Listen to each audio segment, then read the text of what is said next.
Baik, selamat malam saya ucapkan kepada Bapak Ibu.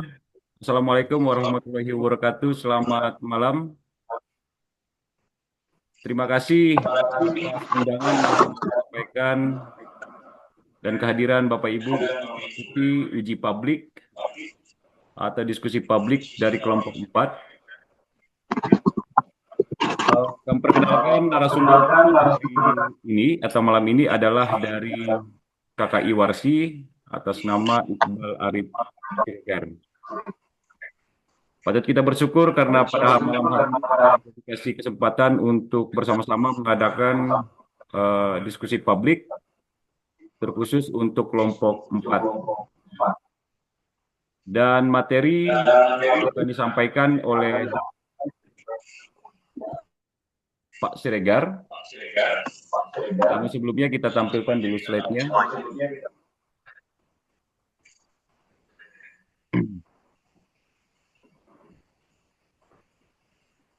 Ya.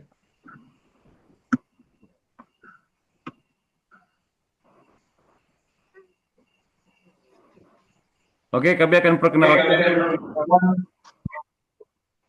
kelompok 4.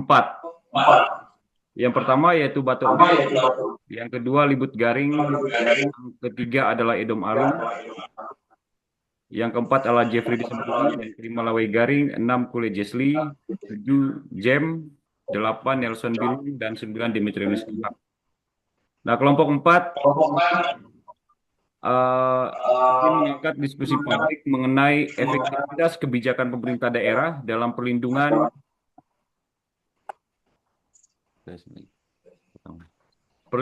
hutan adat. Oke, lanjut. Latar belakang. Adapun latar belakang dari topik yang ingin kami angkat adalah otonomi daerah memberi kewenangan luas. Yang kedua adalah perlindungan hutan adat masih perspektif lemah dan dibutuhkan kebijakan adil dan partisipatif.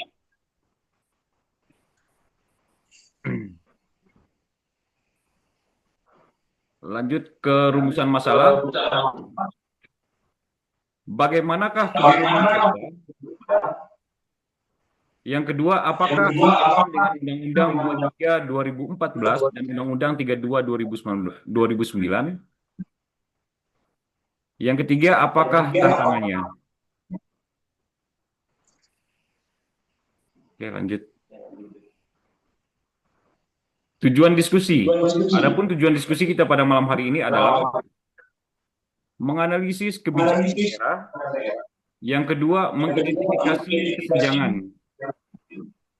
Yang ketiga, memberi indikasi hukum dan sosial.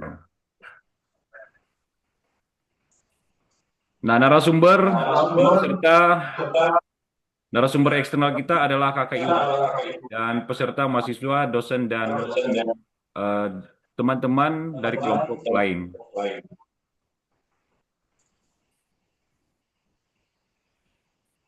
Metode pelaksanaan diskusi publik kita pada malam ini dalam media Zoom. Durasi kurang lebih 60 menit. Yang ketiga, presentasi, diskusi, dan tanya jawab.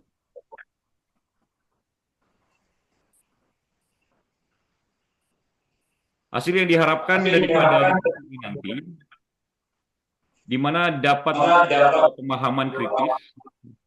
Yang kedua, kita bisa mengidentifikasi tentang hukum yang berkaitan dengan hutan adat ini. Yang ketiga adalah rekomendasi berbasis akademik. Baik, kita masuk ke materi. Kepada Bapak Iqbal Arif Siregar, berikan kesempatan, silakan open.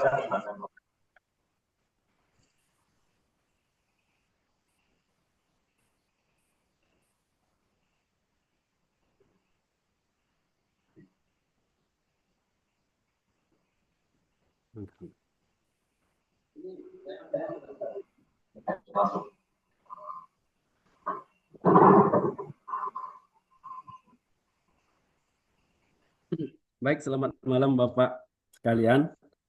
Eh, izin minta waktunya. Mungkin perkenalan dulu ya. Nama saya Iqbal Arif Siregar dari KKI Warsi. Yang mana KKI Warsi itu NGO atau LSM yang berkonsen untuk pendampingan masyarakat di sekitar atau di dalam kawasan hutan. Memang sejauh ini kegiatan kita berorientasi pada pengelolaan hutan berkelanjutan dengan prinsip lestari dan meningkatkan ekonomi masyarakat sekitar kawasan gitu ya. Ah, sebetulnya memang untuk malam ini saya baru diajak gitu beberapa peserta kuliah ya, peserta kuliah malam ini untuk bantu menjelaskan terkait PPMHA atau pengakuan perlindungan masyarakat hukum adat. Tapi memang konteksnya ini kalau kita persempit, kita fokuskan ke ruang lingkup daerah, khususnya Malino ataupun Kaltara gitu ya. Eh, mungkin perlu saya sampaikan di awal, memang Warsi berkegiatan itu di beberapa provinsi, ada 4. Adapun kantor pusat kita itu di Jambi, di Provinsi Jambi. Kita juga berkegiatan di Provinsi Sumatera Barat, Bengkulu, dan Kalimantan Utara. Salah satu konsen kegiatan kita memang itu eh, mengarah kepada upaya atau memfasilitasi masyarakat dalam upaya mendapatkan perlindungan dan pengakuan masyarakat hukum adat, baik melalui SKMHA maupun nanti pada proses lanjutan yaitu usulan adat seperti itu. Video nggak aktif, pakai kamera kan?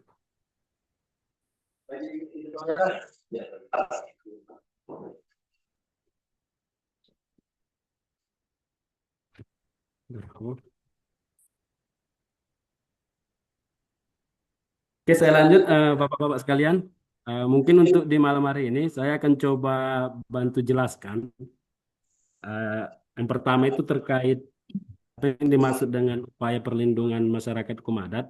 Terus nanti di segmen kedua itu terkait sejauh mana implementasi dan capaian khususnya di Provinsi Kalimantan Utara maupun Malinau terkait upaya perlindungan masyarakat hukum adat dan usulan untuk mendapatkan SK hutan adat seperti itu ya. Mungkin bisa izin share screen kah? Bentar ya. Bisa, bisa.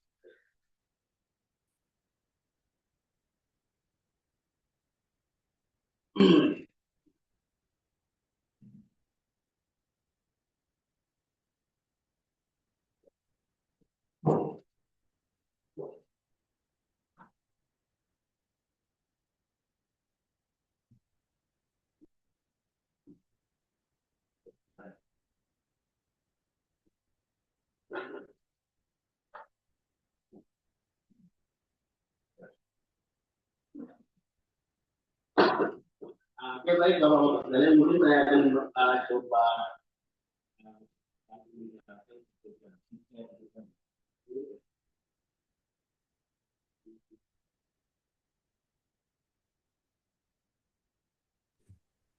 Oke, Bapak-bapak sekalian, saya akan coba bantu jelaskan. Yang mana memang Warsi pernah dimintai eh, kerjasama seperti itu ya oleh Provinsi Jambi. Mungkin ini bisa jadi salah satu bahan pembelajaran kita gitu. Untuk menyusun yang namanya Ranperda, Pedoman Tata Cara Pengakuan Masyarakat Hukum Adat di Provinsi. Untuk kondisi kita di Kaltara seperti itu ya, kondisi saat ini. Kalau kita lihat, memang Malino kan sudah mengeluarkan Perda nomor 10 tahun 2012 terkait pengakuan dan pelindungan masyarakat hukum adat. Begitu juga di beberapa kabupaten di Kaltara, seperti Nunukan, Bulungan. Tapi sampai saat ini mungkin kalau saya tidak salah ingat, untuk di tingkat provinsi belum ada pengaturan terkait pedoman tata cara pengakuan MAA yang diatur baik dalam Perda maupun peraturan gubernur seperti itu. Berdasarkan pengalaman kami di Warsi, kami pernah membantu gitu ya Provinsi Jambi dalam menyusun perdanya, terutama dalam penyusunan naskah akademik yang menjadi pertimbangan penyusunan perda nantinya seperti itu. ada beberapa aspek dalam tinjauan hukum penyusunan produk peraturan daerah. Mungkin yang ingin saya jelaskan di sini yang pertama itu terkait kedudukan peraturan ketika ingin berbicara tentang perlindungan dan pengakuan masyarakat hukum adat. Sampai saat ini mungkin ada beberapa peraturan yang secara garis besar yang berlaku di nasional sampai hari ini. Itu yang pertama mengacu ke Undang-Undang Dasar. Terus selanjutnya ada Undang-Undang Nomor 23 Tahun 2014, perubahan dari Undang-Undang 32 Tahun 2004 tentang pemerintahan daerah. Terus ada Undang-Undang Nomor 12 Tahun 2011 tentang pembentukan peraturan perundang-undangan. Ada juga Undang-Undang Kehutanan 99, terus Undang-Undang PPLH atau Perlindungan Pengelolaan Lingkungan Hidup tahun 2009. Terus Undang-Undang Agraria, selanjutnya Konvensi HAM, Konvensi Sosial Budaya, terus Undang-Undang HAM. Terus yang terbaru tahun 2020 yaitu Undang-Undang Cipta Kerja atau Omnibus Law. Terus turunannya ada namanya PP 23 tahun 2021 terkait penyelenggaraan kehutanan. Jadi untuk di tingkat nasional sebetulnya peraturan ini yang saya bacakan sebelumnya itu adalah peraturan yang menyebutkan terkait keberadaan masyarakat hukum adat dalam pengaturan di tingkat nasional. Terus yang menjadi masih PR kita bersama sebetulnya ya di upaya kita dalam menerbitkan undang-undang atau aturan yang mengatur spesifik terkait masyarakat hukum adat itu sudah lama kita kita tahu gitu ya. Ada namanya RUU Masyarakat Hukum Adat yang kurang lebih hampir 10 tahun lebih ya sudah masuk di prolegnas tapi tidak ada kejelasan statusnya seperti apa. Karena melihat melalui 3 periode masa jabatan presiden, ya undang RUU ini belum ada progres sama sekali seperti itu. Dia masih berada di proses eh, harmonisasi di prolegnas. Harusnya memang kalau undang-undang ini rampung gitu ya, RUU MHA ini, itu bisa mengakomodir semua kebutuhan kita pejuang masyarakat adat untuk mendapatkan pengakuan yang lebih clear. Karena kalau kita sampai saat ini yang paling kuat sebetulnya sebagai salah satu kemenangan kita dalam upaya perlindungan masyarakat adat tidak jauh dari yang namanya MK 35 tahun 2013. Itu yang menjadi pegangan kita sampai saat ini, yang harusnya memang itu diatur kembali dalam bentuk undang-undang. Terus untuk di tingkat daerah, seperti yang saya sampaikan di awal, ini harusnya turunannya ini ada Perda Malina nomor 10 tahun 2012. Perlu juga saya sampaikan terkait pernah dikeluarkan yang namanya Permendagri, itu nomor 52 ya, Permendagri nomor 52 terkait tata cara pengakuan masyarakat hukum adat, tapi memang Permendagri ini masih mengacu ke Undang-Undang nomor 32 tahun 2004 terkait pemerintah daerah. Yang mana seperti yang kita ketahui, Undang-Undang Pemerintah Daerah sudah diganti menjadi Undang-Undang 23 tahun 2014 yang secara konsep hukum memang dia akan mencabut status berlakunya Permendagri ini karena sudah beda payung hukumnya seperti itu. Karena Permendagri 52 tahun 2014 ini dia masih mengacu kepada Undang-Undang 32 tahun 2004 tentang pemerintah daerah. Sehingga pasca terbitnya Undang-Undang 23 tahun 2014 tentang pemerintah daerah, status dan kedudukan Permendagri ini di satu sisi bisa dikatakan tidak berlaku, tapi di satu sisi di tata cara pengusulan pengakuan MHA-nya itu masih menjadi pedoman bagi para pihak yang punya agenda di sana seperti itu. Mungkin itu untuk sesi yang terkait eh, peraturan atau produk perundang-undangan yang mengatur tata cara maupun perlindungan masyarakat hukum adat baik di tingkat nasional maupun di tingkat daerah atau lokal.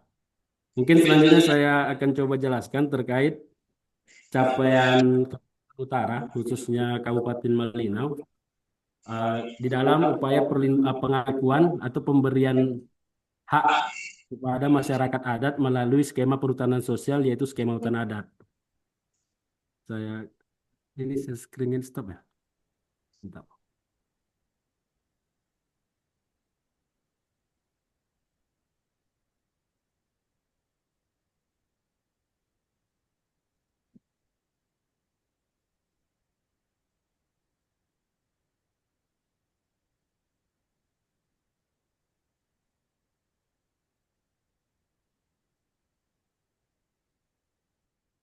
Sudah.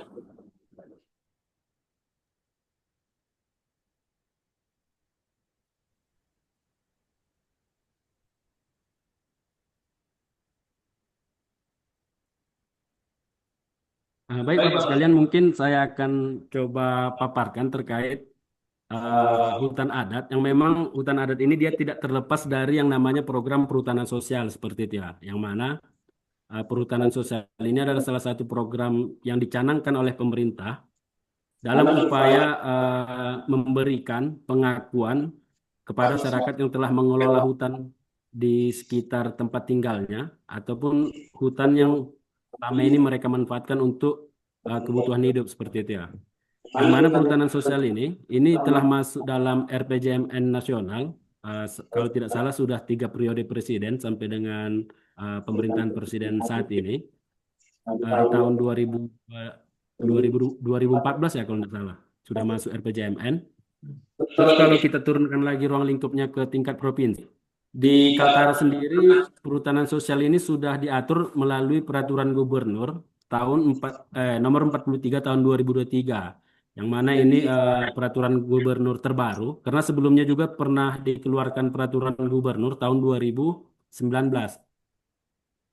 terkait fasilitasi percepatan pengelolaan perhutanan sosial.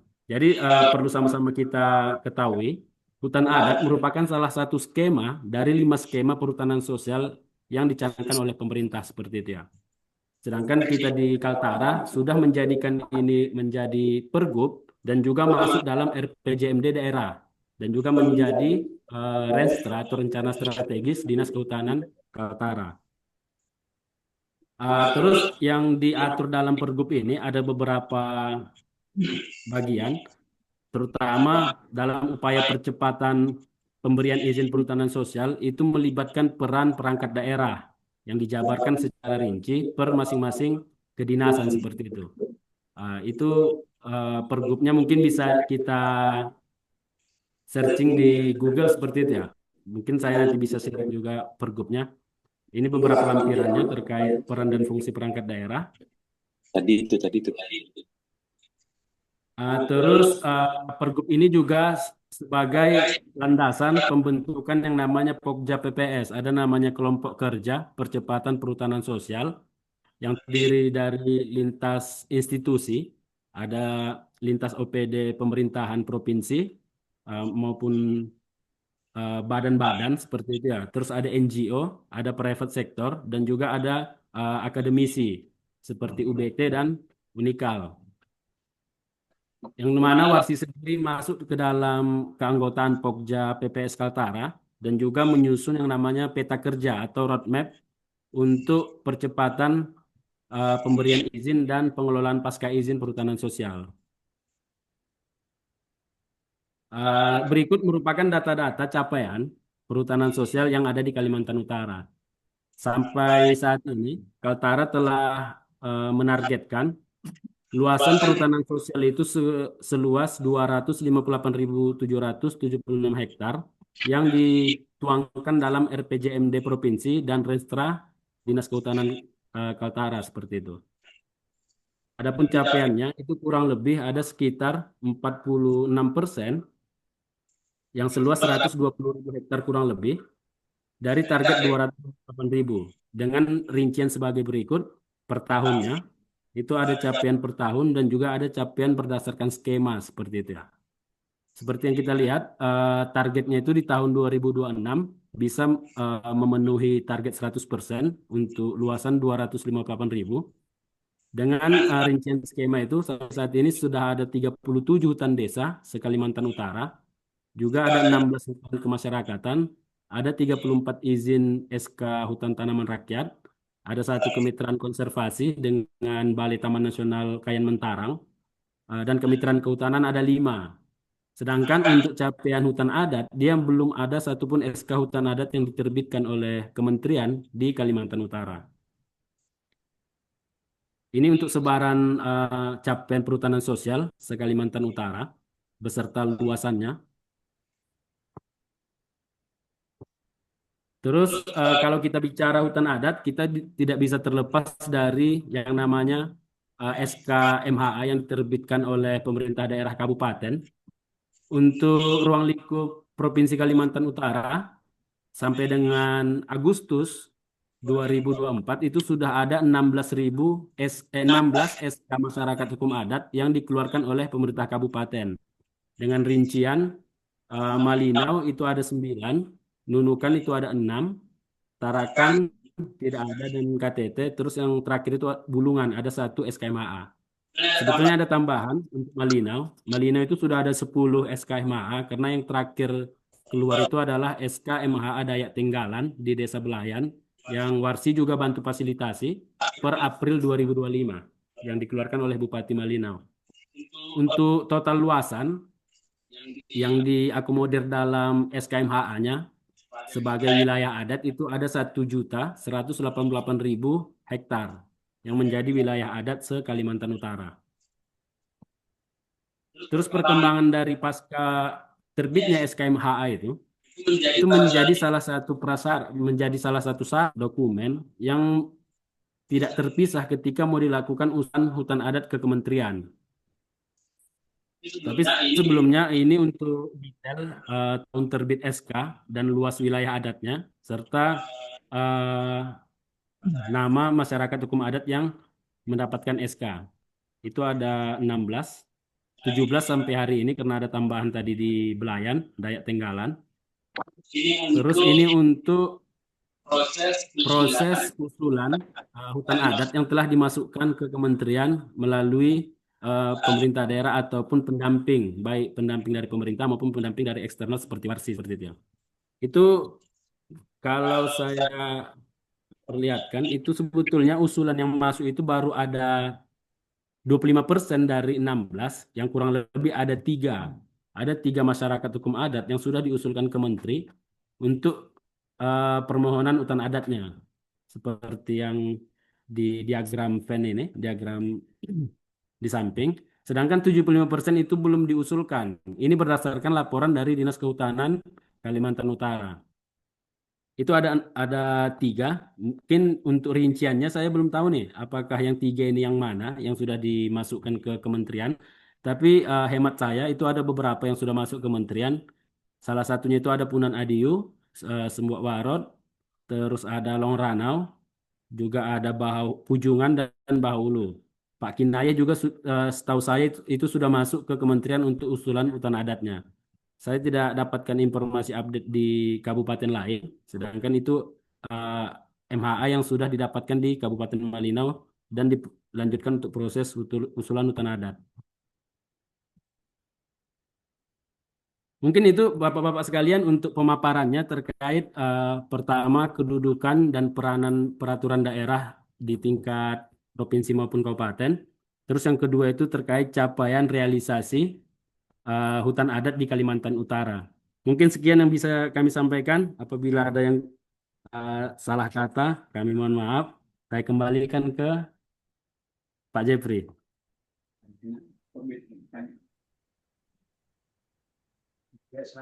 Oke, baik, terima kasih kami sampaikan kepada Pak Iqbal yang telah menyampaikan materi berkaitan dengan efektivitas kebijakan pemerintah daerah dalam perlindungan hukum adat. Nah, Bapak Siregar sudah menyampaikan beberapa aturan ataupun beberapa realisasi yang sudah dilaksanakan oleh pemerintah daerah berkaitan dengan perlindungan hukum adat ini. Oke, baik. Sekarang kita masuk dalam sesi tanya jawab. Pak Martinus. Ya, silakan Pak Martinus.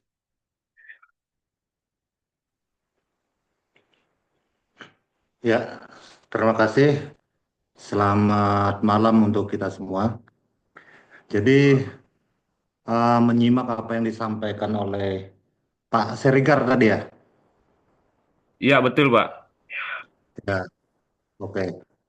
Apa yang telah disampaikan beliau itu memang sudah cukup bagus dan memang itulah harapan kita ke depan khususnya untuk umumnya untuk Kalimantan Utara dan khususnya untuk Kabupaten Malinau. yang mana seperti yang beliau katakan tadi kan ada beberapa usulan untuk dijadikan sebagai aturan nasional, tapi sampai saat ini kan masih dalam prolegnas saja. Belum ada satupun yang menjadi aturan nasional bagi ah, hutan adat yang ada di Kalimantan Utara dan khususnya di Kabupaten Malinau.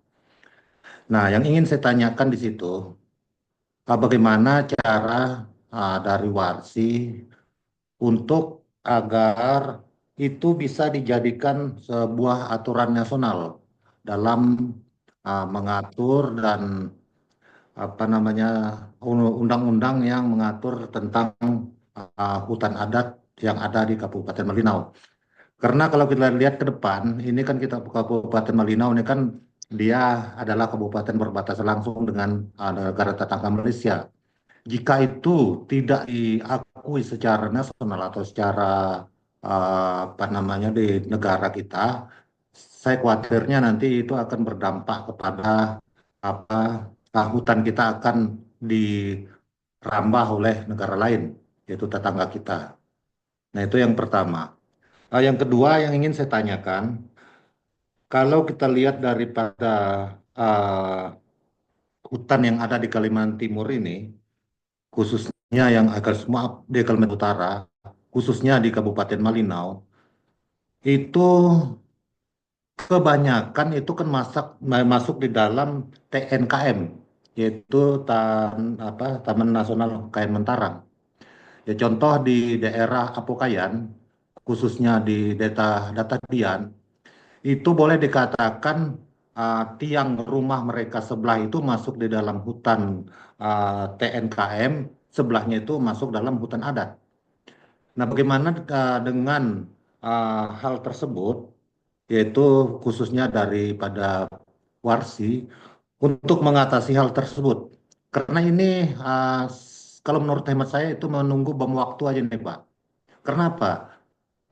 Ketika TNKM itu mengklaim itu bahwa itu adalah punya mereka, tetapi masyarakat adat yang ada di situ juga berada di situ. Pasti akan terjadi gesekan atau benturan-benturan yang akan mengakibatkan hal yang kita tidak inginkan antara saudara-saudara kita. Nah, bagaimana dari pihak Warsi yang khususnya yang menangani tentang kehutanan ini untuk menyikapi hal tersebut? Mungkin itu aja yang dapat saya tanyakan. Terima kasih dan saya mohon penjelasannya. Terima kasih. Selamat malam. Oke, baik. Terima kasih Pak Bit atas pertanyaannya. Sekarang kita lanjut ke pertanyaan kedua dari Pak Tekwan. Silakan Pak Tekwan.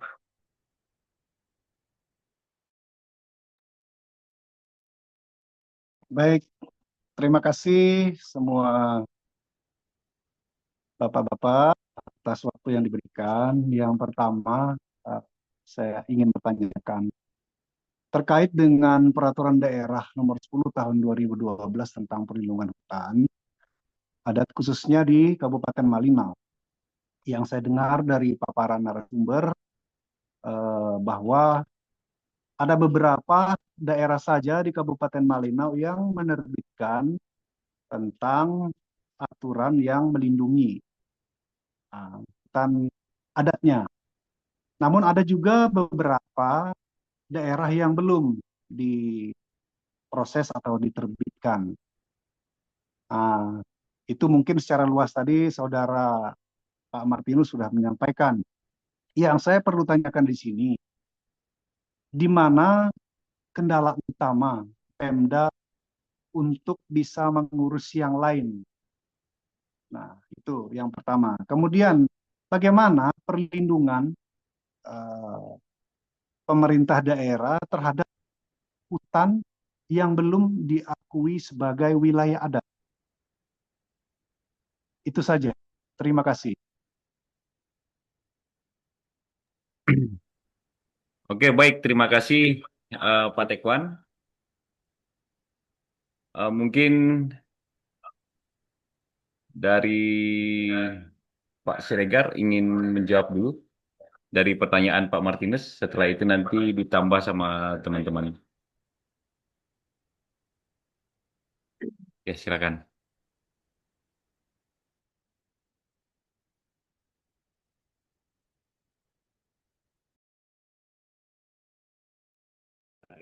Kita kasih video ini.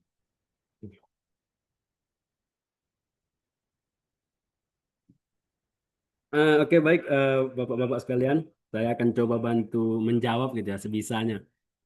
Karena memang sebelum saya jawab pertanyaan dari Pak Martinus dan Pak Tekwan tadi itu, sebetulnya saya harus perjelas dulu warsi ini apa gitu ya.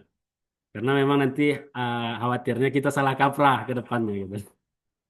Yang pertama itu memang warsi kan sebagai organisasi non pemerintah gitu ya, non pemerintah atau yang sering dikenal itu LSM atau NGO gitu ya. Memang kami berfokus mendampingi masyarakat di Kabupaten Malinau, khususnya di desa-desa hulu atau desa-desa yang masih keterbatasan secara akses, sehingga minim pelayanan seperti itu. Dan satu sisi juga Warsi membantu mengadvokasikan apa yang harusnya menjadi hak masyarakat, sehingga dapat diakomodir dalam bentuk kebijakan kah atau dalam bentuk program pemerintah seperti itu ya. Sehingga ke depannya itu Warsi akan bantu berdasarkan kebutuhan masyarakat itu ke depannya seperti apa terkait penata aturan atau penertiban atau mendapatkan hak dan pengakuan dan lain-lain seperti itu. Tapi di satu sisi memang Warsi tidak bukan tidak bukan tidak ya, tapi Warsi bukanlah lembaga atau institusi yang bisa berwenang untuk memutuskan satu kebijakan seperti itu ya. Karena untuk keberlangsungan hajat kita bersama, masyarakat apalagi yang berada di dalam sekitar hutan itu, kita hanya bantu advokasikan ke para pihak, terutama ke pemangku kebijakan. Terkait apapun ke depan desain kebijakannya, kita bantu suarakan dari tapak itu realitanya seperti apa, terus bagaimana kebijakan itu mendesainnya, itu dikembalikan lagi ke pemangku kebijakannya. Jadi memang Warsi masih ada bukan institusi atau lembaga yang berwenang untuk memutuskan satu kebijakan. Karena itu nanti akan berkorelasi untuk menjawab pertanyaan Pak Tekwan dan Pak Martius untuk pertanyaan pertama seperti itu ya. Di sini saya coba bantu jawab terkait pertanyaan Pak Martinus tadi gitu ya. Bagaimana caranya Bupati bisa mendapatkan kewenangan untuk pengaturan hutan adat dalam perspektif undang-undang gitu ya. Harusnya memang kalau bicara pengakuan masyarakat hukum adat dan hutan adatnya, itu kita masih mengharapkan itikat baik pemerintah, terutama pemerintah pusat seperti itu ya, untuk mempercepat proses legislasi di RUU atau Rancangan Undang-Undang Masyarakat Hukum Adat. Yang mana memang RUU ini itu sudah nangkring, Pak, atau sudah nongkrong lebih dari 10 tahun di prolegnas atau proses legislasi nasional. Dan belum ada progres yang cukup signifikan karena sampai saat ini setahu saya, kalau saya tidak keliru seperti itu ya, dia masih di tahap harmonisasi. Jadi di prolegnas itu dia ada beberapa tahap, kalau tidak salah ada 5 seperti itu ya. Ada 5 tahapan prolegnas, yang mana harmonisasi ini dia tahap kedua setelah pendaftaran. Dan itu statusnya sudah berlangsung selama 10 tahun lebih. Jadi kita sebagai pejuang masyarakat adat dan hutan adat ini, kita masih ketergantungan atau masih menunggu itikat baik kejelasan dari pemerintah pusat untuk menggolkan atau mengesahkan undang-undang ini. Karena seperti yang saya sampaikan di awal terkait peranan peraturan dan kewenangan daerah, sejak sejak Undang-Undang 32 itu diubah dengan Undang-Undang 23 tahun 2014 tentang pemerintahan daerah, kewenangan pengaturan hutan itu atau tata kelola pengelolaan hutan atau hasil hutan itu sudah tidak terletak di kewenangan kabupaten. Dia sudah dinaikkan menjadi kewenangan provinsi. Jadi sehingga pemerintah kabupaten untuk menentukan arah pembangunan atau arah pengelolaan hutan dan hasil hutan itu sudah agak minim kewenangannya di tingkat kabupaten karena sudah otomatis menjadi kewenangan provinsi sejak Undang-Undang 23. Pertanyaannya, sebetulnya kita masih masih bersyukur seperti itu ya karena Malinau dia cukup cepat merespon dengan mengeluarkan Perda nomor 10 tahun 2012 tadi. Selaras sebetulnya dengan pertanyaan Pak Tekwan tadi itu terkait kendalanya pasca Perda itu diterbitkan gitu ya. Karena memang tidak semua daerah, setahu saya di Kalimantan Utara ada 5 kabupaten ya, atau 4 kabupaten 1 kota. Setahu saya sampai saat ini yang sudah ada perda MHA-nya di tingkat kabupaten itu Malinau, Nunukan, dan Bulungan. Saya tidak tahu nih apakah Tarakan dan Tanah Tidung punya gitu. Itu untuk tingkat kabupaten. Sedangkan di provinsi memang untuk perda atau pergubnya itu belum ada. Setahu saya, kalau saya keliru bisa bisa bantu diperbaiki gitu ya.